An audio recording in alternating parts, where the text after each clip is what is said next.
umaga po sa inyo mga ka-farmer. Let's go farming na po uli. Pang 34 days na po ng ating mga alagang manok. Ito na lang po sila. Pari ko nasa 50 pesos na lang po ito. Kasi nagkatay pa uli ako kanina.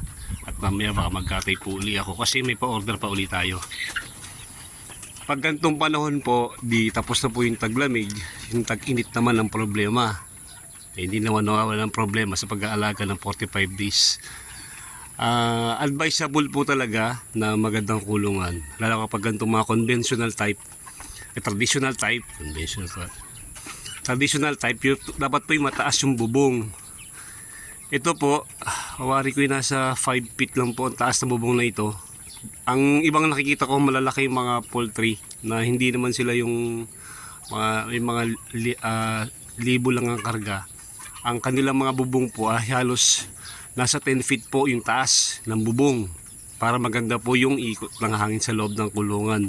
Tapos po, ang ginagawa nila para hindi masyadong mainit kapag tag-init, nagtatanim po sila ng mga punong kahoy sa tabi ng kulungan ng 45 days para magsilbing silong or lilim din ng mga manok, lalo pa pag tag-init. Kasi pag tag-init po talagang lalo pag itong open space yan, kaya nyo, tubigan ng paligid ko, napakainit po niyan. Yung wave ng init, yung palo ng hangin ay napakainit, kaya ramdam na ramdam ng ating mga manok. Minsan yun na nagiging problema. Nai-stroke sila, nai-stress sila. Tatandaan nyo, kapag ang manok ay napunta sa stress, na-stress sa mga alaga manok, doon sila madaling kapitan ng mga sakit. Kaya hanggat maaari, dapat yung mga manok natin ay relax. Dapat yung tamang room temperature ang maibibigay natin sa kanila. Ang mga manok naman po, from day old chick, mataas po ang kailangan. Habang nagkakaedad po sila o lumalaki, nagkakaroon sila ng mga fats sa katawan, bumababa po yung temperature na required sa kulungan nila. Isa na rin po doon yung para maiwasan yung stroke. Ganun po ginagawa nila. Nagtatanim sila ng mga punong kahoy. Yung mga punong kahoy po na madaling tumubo para magsisilbing lilim na. May nakita pa nga po ko mga mahogany. Sipin, may mahogany ka na, may poultry farm ka pa. Kaya pag ang mahogany po ay hinarvest ninyo, 10 years, 20 years, malaking pera na po yun. Ganun po ang ginagawa ng iba. At yung sikat po ng araw, concern din sila doon. Halimbawa po, yung dulo ng iyong kulungan ay dapat nakatutok sa silangan.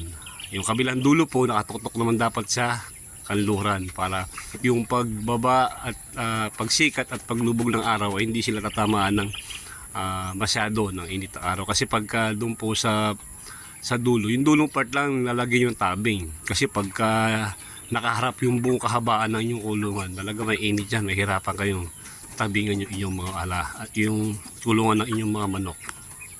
Yun po ang karaniwang problema kapag tag-init. Kaya iba po ang mga poultry farm na talagang big time.